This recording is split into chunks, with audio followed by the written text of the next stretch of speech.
The views and opinions expressed on the following program are those of the host and guests and do not necessarily represent those of any organization, including One Generation Away.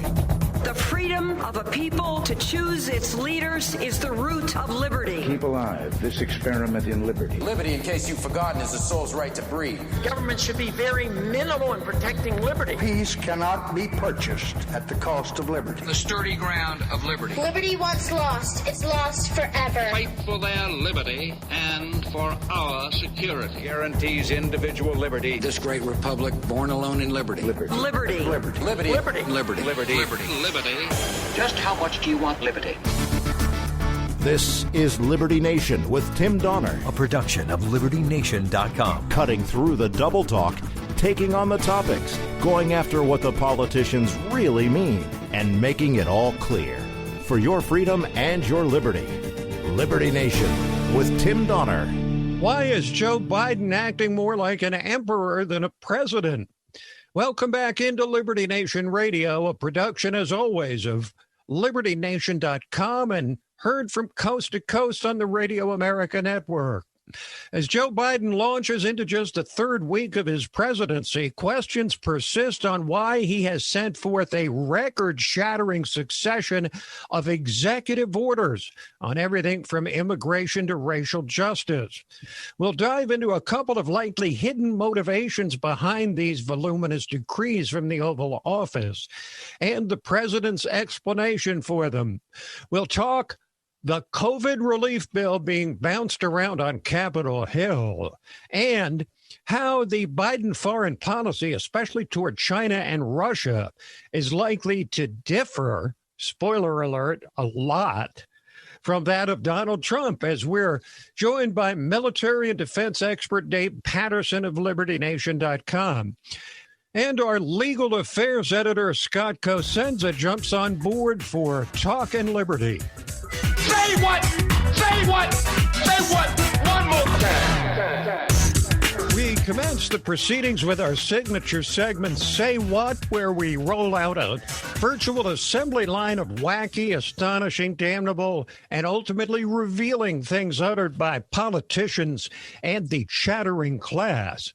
How much is enough in COVID relief for Americans who've lost their jobs during the pandemic? The bargaining continues on Capitol Hill between Republicans trying to hold the line on profligate spending with a national debt now approaching an almost unthinkable $30 trillion, and Democrats looking to spend about 3 times as much as Republicans, almost $2 billion, typifying the liberal approach to most every issue. Senate Majority Leader Chuck Schumer said this is no time to think small. It makes no sense to pinch pennies when so many Americans are struggling. The risk of doing too little is far greater than the risk of doing too much. That's the argument the left makes on almost every issue. And the question now is whether the Democrats will try and ram through their supersized COVID relief bill with or without support from skeptical Republicans. Leftist icon Bernie Sanders sent out encouraging signals about working with the GOP, but said substantial relief is needed right now for victims of the pandemic. We all want bipartisanship, and I think you're going to see more of it as we move down the pike. You're going to see bipartisanship on infrastructure. There are a lot of Republicans who are outraged by the high cost of prescription drugs in this country.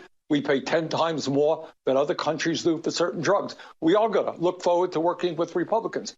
But right now, this country faces an unprecedented set of crises. Those would be the so-called 4 crises outlined by Joe Biden in his inaugural address: the pandemic, economy, climate change, and racial injustice. The new president's been rolling out new policies across the board designed to present as stark a contrast as possible to former President Trump. Biden's top economic advisor, Brian Deese, continued the theme of the new administration's crisis management reflected in the Democrats' proposed relief package. We just lived through the worst economic year since the demobilization in the wake of World War II.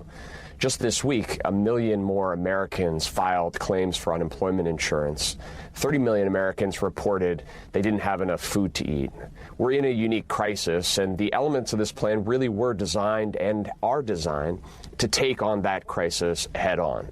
How are we going to get shots in people's arms? How are we going to get schools reopened so parents can get back to work? And how are we going to provide that direct relief to those families and those businesses that are struggling the most? Meanwhile, as much as things are changing on the domestic front, the change in administration's promises to alter the international landscape in equally profound ways. Job one is how to deal with China after Trump called out the Chinese as never before and challenged them on trade and intellectual property theft, among other things. And the new Secretary of State, Antony Blinken, tried to talk tough while justifying a return to the old ways and back into international institutions like the World Health Organization, viewed with skepticism at best by his predecessor. We have to be able to approach China from a position of strength, not weakness. And that strength, I think, comes from having strong alliances, something China does not have, actually engaging in the world and showing up in these international institutions, because when we pull back, China fills in, and then they're the ones writing the rules and setting the norms of these institutions. And on Russia, Secretary of State Blinken said the recent crackdown, mass arrests ordered by Vladimir Putin on the supporters of his jailed political enemy, Alexei Navalny, which Putin tried to somehow blame on the U.S., signals trouble ahead. It's about the government. It's about the frustration that the Russian people have with corruption, with kleptocracy. And I think they need to look inward, not outward, and hopefully take into account what they're hearing from their own people. Mr. Navalny is giving expression to the voices of millions and millions of Russians, and that's what this is about. You'd think he was almost talking about Trump and the millions he gave voice to here in the U.S. We'll dig deeper into our changed relationship with China and Russia when Dave Patterson of LibertyNation.com joins us in the next segment.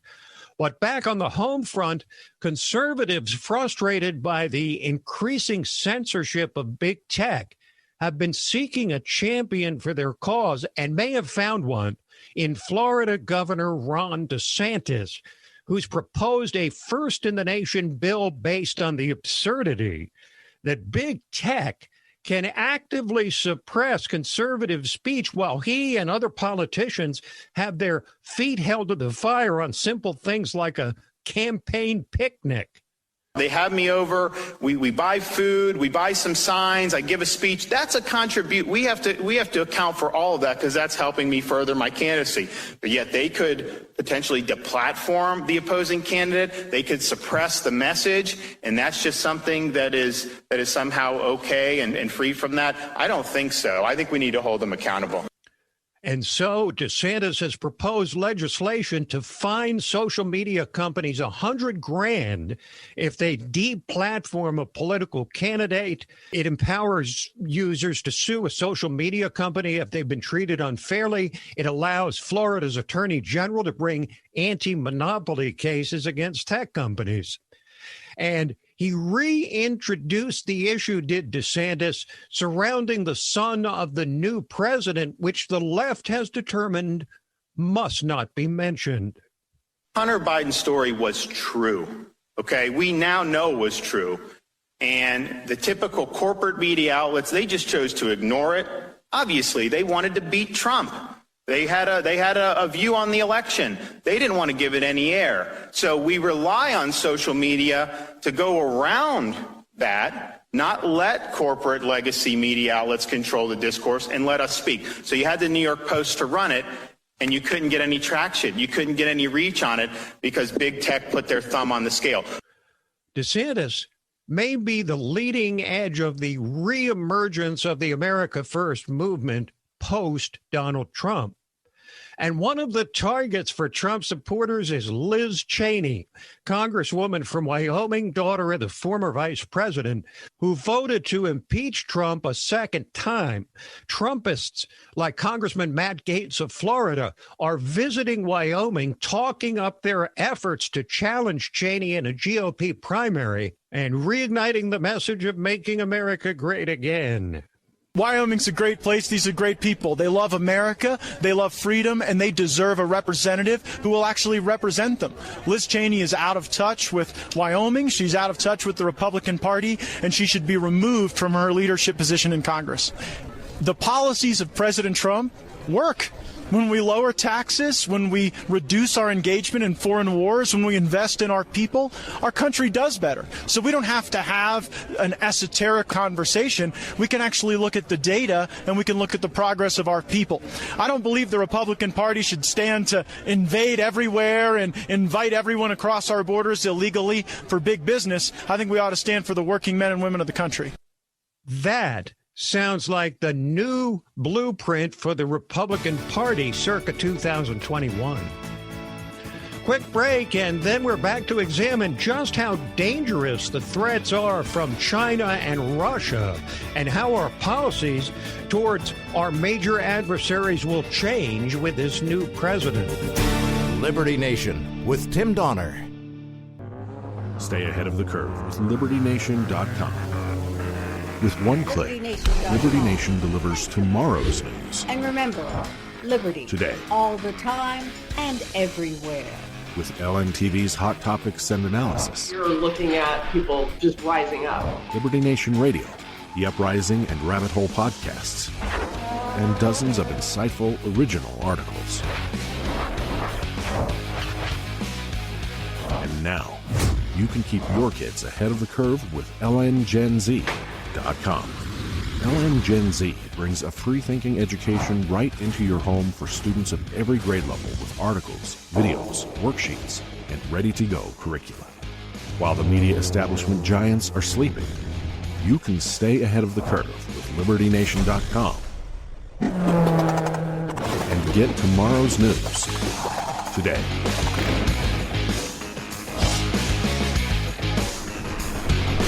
Liberty Nation and LNGenZ.com.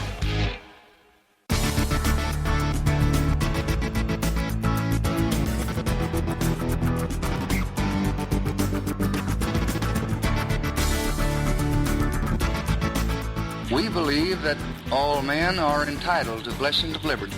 This is Liberty Nation with Tim Donner. For 50 years, ever since President Richard Nixon lifted the veil and opened the door to communist China, American presidents spoke harshly but carried a soft stick on China, allowing this growing global superpower to accumulate more and more power and control until Donald Trump came along and flipped the script, challenging our adversary on tariffs, trade, intellectual property theft, and consummating an agreement which was supposed to be the start of a more grand, or critics would say protectionist, reform of our relationship with China. So what happens now that the famously pro-China Joe Biden has landed in the Oval Office? Joining us to consider that question and others relating to the Biden view of the world is the man we turn to on all things defense and military and national security related, LibertyNation.com's Dave Patterson, back in the saddle after a time away. Welcome back, Dave Patterson. Hey, thank you, Tim. It's great to be back with you. It is great to have you now. Dave, reading the tea leaves as best you can, what do you see as the fundamental change from Trump to Biden in terms of our approach to China? Is it likely to simply be a return to the decades before Trump? Or did the Trump approach to China make it harder for Biden to return to business as usual? Well, I think as the old saying goes, a leopard doesn't change its spots. And we know that the Obama administration was very cordial to China, as were other administrations in hopes that they would curry China's favor as far as a trading partner was concerned. And I suspect the Biden administration will take that exact same course. What would distinguish the Biden administration from the Trump administration was that I believe President Trump very quickly realized that what he thought at the beginning of his administration was not what he thought at the end, and that China was very focused on Chinese hegemony throughout the globe, both military and economic. We have ample evidence of that. But let's move on to Russia for a moment. It was famously viewed by the left as the opposite of China, as aligned with Trump. They spent 2 years accusing Trump of actually colluding with the Russians to steal the 2016 election.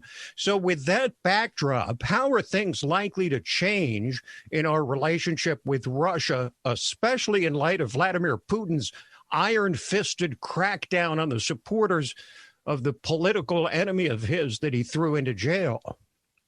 Tim, I think that overall what we have is a misconception. We like to make things simple in our foreign policy, and we lump Russia and China into the same bucket as adversaries. They are two totally different approaches to the world. The Russians are more of a blunt force and will attempt to do things by overt hacking and trying to influence things both in the United States and elsewhere throughout the world. And they have the advantage, though, of having 1,550 nuclear warheads, where China does not. China, on the other hand, is attempting to influence things economically across with their One Belt, One Road approach to their influence. Also, you may read quite frequently that they are extremely mischievous in the South China Sea and very belligerent toward their neighbors, which causes the United States some alarm as well. Now, Donald Trump also challenged our NATO allies as never before to live up to their commitments to the common defense of Western Europe and North America.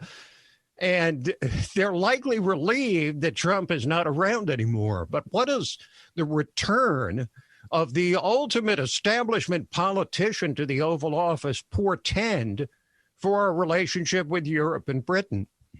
Oh, I think that the Biden administration is going to be a much kinder and gentler ally with our European allies. I think that they will take a much softer approach, handling them now with kid gloves. There's a belief within the liberal and progressives that you will always get your way eventually by showing them that you're conciliatory and you're kind and you want to be a good ally. That has never worked, actually. And one of the things I think you can take a certain amount of comfort in is that when President Trump took a hard line on the 2% contribution to defense by the NATO allies, the first person to come on board in support of him was the Secretary General, Jens Stoltenberg. And he too was interested in NATO allies carrying their fair share of defense. David, thank you so much for joining us. Happy to be here, Tim. Always a pleasure. J. David Patterson, LibertyNation.com. Quick break, and then we're back to consider a couple of hidden reasons why Joe Biden has used commands from on high, executive orders, so extensively in his first 2 weeks in office. He's got a couple of things to prove. Liberty Nation with Tim Donner.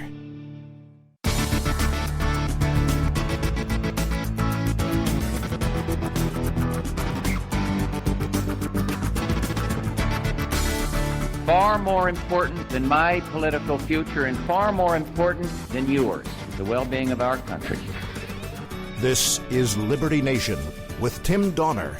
With Democrats in control of both branches of Congress, opening a wide berth for legislative action, the question persists as to why Joe Biden has shattered the previous record for unilateral decrees, i.e., executive orders, in the early days of his presidency. There's two basic but hidden reasons for this beyond the obvious ones, which are erasing the legacy of Donald Trump and throwing some bouquets to his hard left base. Start by asking yourself this. If you were just elected to the highest office in the land as the oldest president ever to take the oath of office in declining neurological health, uncertain of just how long you'll be able to manage the relentless day-to-day pressures of the job, how would you govern? Would you play the long game, working diligently with a friendly legislature to write permanent change into the law? Or would you decide to leave an immediate and substantial imprint on the nation with a seemingly unprecedented burst of executive action right out of the starting gate? Would this not serve as a hedge against your presidency failing to run its full course and becoming a mere footnote in history? Well, these questions have certainly been answered with an exclamation point by this 46th president. With more than 40 strokes of his executive pen, Joe Biden has front-loaded the fumigation of the Trump presidency and thrown the necessary bouquets to his party's progressive base, with the iron hand of Chief of Staff Ron Klain carefully orchestrating access to and scheduling for him. Biden's so far been able to pull off like a single shift presidency, arriving and departing from the Oval Office in his required appearances, mostly during business hours, in small, tightly scripted bursts with a lot of rest in between. The president spoke to the issue of why all these executive orders have been necessary. I want to make it clear. There's a lot of talk, with good reason, about the number of executive orders that I have signed. I'm not making new law. I'm eliminating bad policy. What I'm doing is taking on the issues that 99% of them, that the last president of the United States, issued executive orders I thought were very counterproductive to our security, counterproductive to who we are as a country, particularly in the area of immigration. Biden can unilaterally change a lot of things by executive action, but all of them are easily reversible with a stroke of a pen by a future president. So when will President Biden begin to employ the majorities he holds in Congress? It starts with pushing through a COVID relief bill in the face of widespread Republican opposition to the amount Democrats are asking for, almost $2 billion. But time is short for the Democrats' narrow control in the upper and lower chambers of Congress. As 2022 looms, they know history has rarely been kind to the ruling party in midterm elections. Biden's term, if continued on its present course, would be viewed by objective historians as an imperial presidency for handing down edicts from on high requiring only his command at a record pace. But there's likely yet another hidden motivation behind this president who for 2 weeks has ruled like an emperor. Ask yourself how you would react to the widespread notion that you're addled, unable to make decisions, essentially incapacitated to a point perhaps short of panic, but beyond mere concern. Would you send out the signal that, yes, I really am pretty weak, so I'll go ahead and let Vice President Harris and congressional leaders play an enlarged role while I recede into the background as the stick figure I've been depicted as by my detractors? Or would you say, hell yeah, I'm my own man, and I'm as capable as ever of setting my own agenda and making my own decisions, whether you are or not? And would not the best way to achieve that objective be to grab the carefully set stage with all manner of early moves requiring only the stroke of your pen and certain to get major play in the friendly media while keeping the vice president and others seeking to control you at a comfortable distance? This does not answer the question of who might or might not actually be exercising outsized influence on this president. As a political lifer and admitted transitional figure in every way, the reverse image of Donald Trump, President Biden understands that the battle to succeed him started the day he was proclaimed president for the one term he's likely to serve in whole or in part. However, that this president appears laser focused on removing doubts about his competence at least adds to our limited understanding of the current state of mind of a chief executive who was kept more distant from the voters than any presidential nominee in modern American history. Could it be that Joe Biden's extraordinarily swift, unilateral, and voluminous decrees are designed to leave his certain footprints in the sand, but also represents a desperate attempt to transmit the message that the person who's pulling his puppet strings is the president himself? While you consider the answer to that question, we'll break away for a moment, then come back with Talkin' Liberty. Liberty Nation with Tim Donner. Stay ahead of the curve with LibertyNation.com. With one click, Liberty Nation delivers tomorrow's news. And remember, liberty. Today. All the time and everywhere.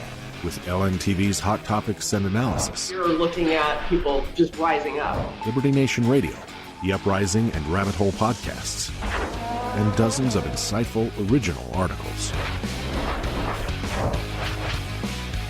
And now, you can keep your kids ahead of the curve with LNGenZ.com. LN Gen Z brings a free-thinking education right into your home for students of every grade level with articles, videos, worksheets, and ready-to-go curricula. While the media establishment giants are sleeping, you can stay ahead of the curve with LibertyNation.com and get tomorrow's news today.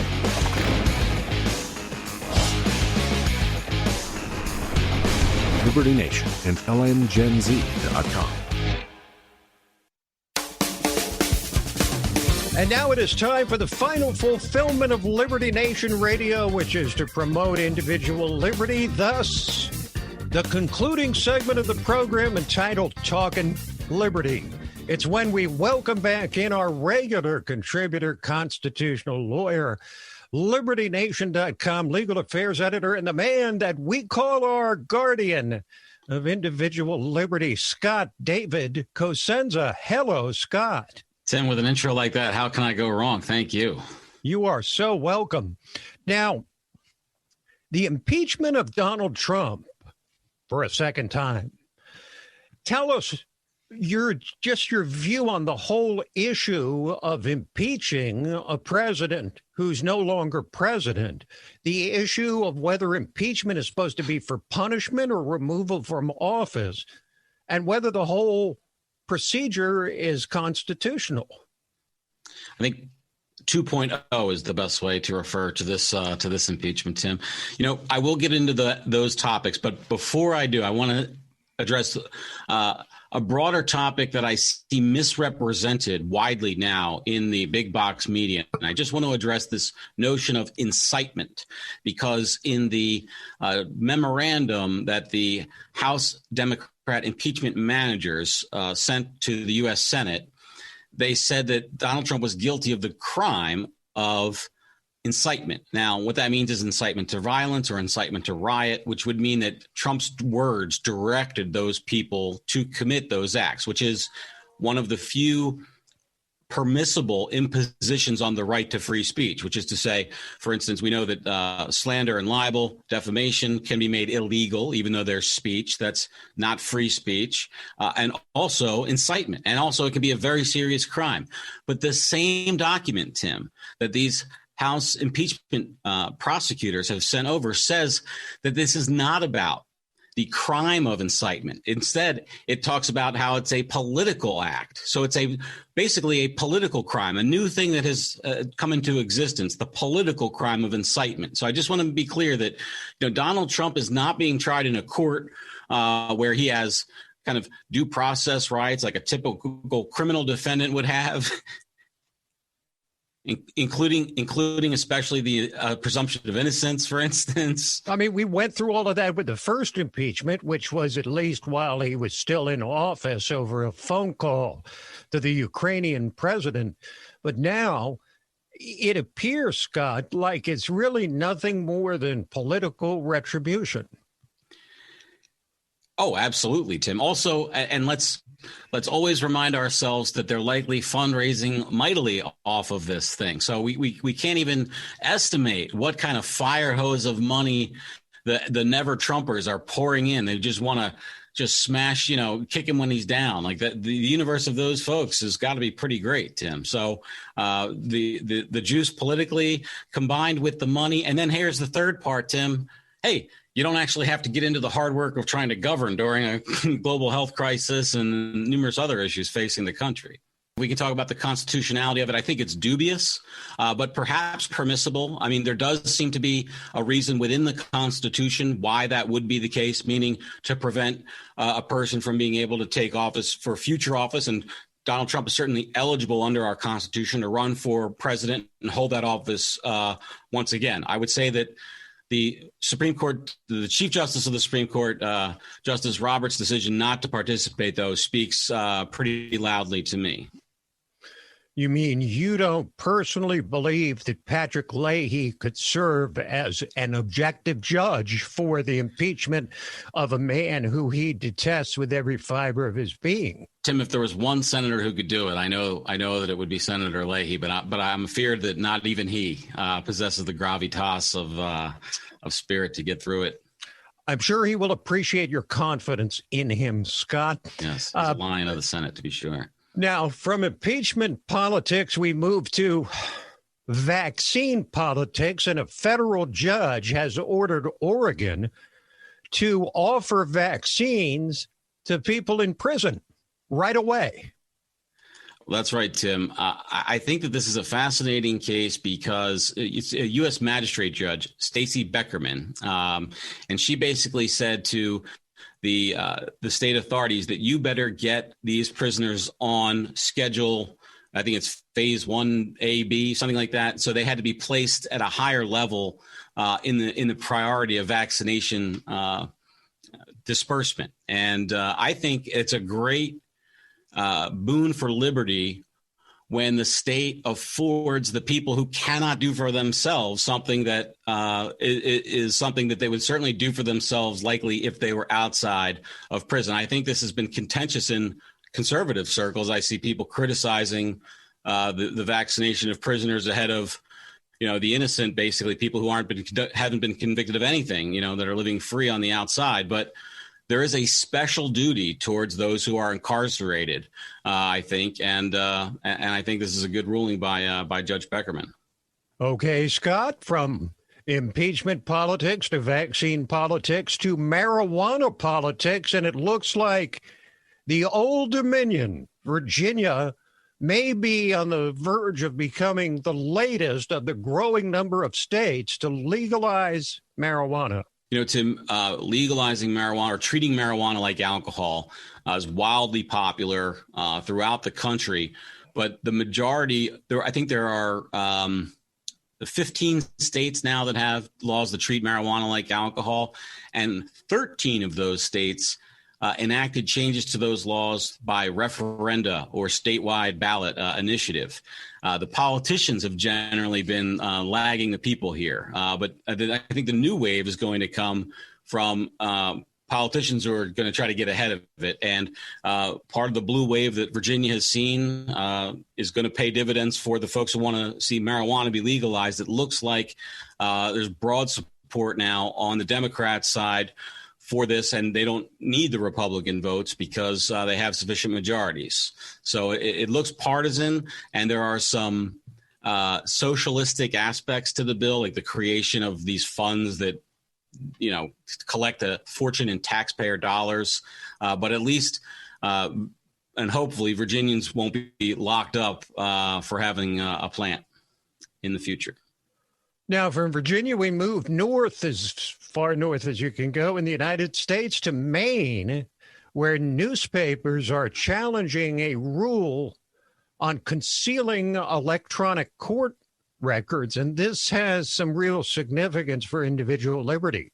It's huge, Tim. It's an underreported story. And you would think that the move from old school paper filings in court to modern electronic filings of court documents and pleadings would yield greater access by the public, that those documents would be able to be discovered sooner and, searchable and all the wonderful benefit that we get, right, from the digitized documents. But the opposite is true. What's happening is these court administrators who, it's bizarre, Tim, to try to understand their motivation, so I won't even speculate on them, but I just know the facts are they're putting more and more barriers up to the quick discovery of these court filings. It used to be that when the paper filings were made, they were made available the same day to the press, right there at the court office. And then what happened was they started restricting those offerings and making them available only after they were served or sorted, and sometimes leading up to delays of months. And that's what's being done now in Maine. And I think this is a case to watch. I think the courts are going to be it's a funny thing, right? Because it's going to be the courts ruling on court access, press access to court filed documents and what the First Amendment requires in that area. But the majority of courts that have addressed this issue have said the public has a right to know at the time of the filing about what these court filings are. So I expect that's going to be on a fast track to be overturned, and I hope so. And for everybody who's listening, a lot of stories are reported through court filings. It's a vital component of the right to know about what our government is doing that the press holds and the people hold. Finally, Scott, here's a headline that I don't think the new administration is anxious to see, but here it is. Joe Biden restores a barrier to opioid addiction treatment. Yes, Tim, this is about the prescription for Suboxone, I think is the trade name of the drug. And what happens is it's a drug that's in the opioid family, but it's used to treat opioid addiction. And it's less, intoxicating. So if you have an addiction to heroin or another morphine or opioid type drug, you can get treated to try to come off of that addiction through this drug therapy. And the crazy thing, Tim, it's one of these it just makes you want to tear your hair out if you have any left, is that it's harder for a doctor to prescribe this class of opioid than it is to prescribe the actual opioid that people are addicted to. Somehow it's about this panic of opioid prescription drugs that they're just limiting these doctors' resources.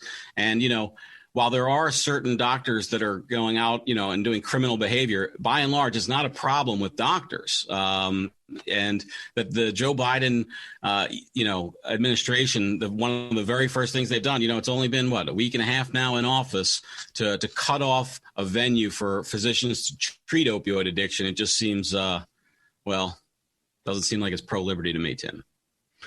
Thank you, Scott. Thanks, Tim. Scott Cosenza, Legal Affairs Editor at LibertyNation.com. This program, Liberty Nation Radio and LibertyNation.com's own podcasts, The Uprising, hosted by Scott, and The Rabbit Hole, Politics and Prose with our own Mark Angelides.